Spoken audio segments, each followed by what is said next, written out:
אימא'לה. תקלטו איזה תורות הולכים פה בנתב"ג, משהו מטורף. Sekira 10.000 warga Israel mengajukan visa kerja ke Kanada sejak 2023. Alasan utama imigrasi ribuan Zionis ini terkait krisis keamanan negaranya. Terlebih saat ini serangan dari perlawanan semakin sengit. Warga Israel diselimuti ketakutan dan kekhawatiran akibat agresi militer rezimnya di Timur Tengah.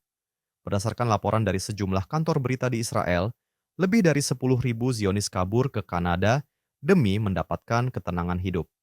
Kantor berita Haaretz juga menambahkan, sebanyak 7.850 warga Israel mengajukan untuk diberi visa kerja ke Kanada sejak awal tahun 2024.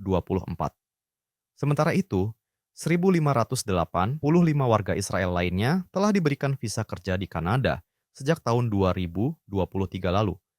Berdasarkan data tersebut, warga Israel yang melakukan imigrasi mengalami peningkatan 5 kali lipat hanya dalam kurun setahun.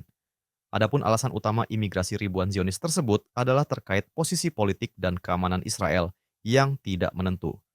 Terlebih saat ini semakin meningkatnya serangan dari front perlawanan yang membuat Israel semakin tidak kondusif untuk ditinggali.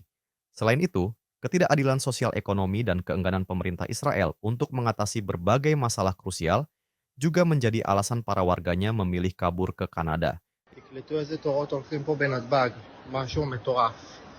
מה זה, עומס כזה נראה לי הרבה זמן לא היה. Demikian berita terkini Syedara Loan. Nantikan terus berita terbaru lainnya. Jangan lupa like, subscribe, dan share.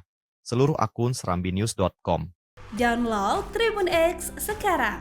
Menghadirkan lokal menjadi Indonesia.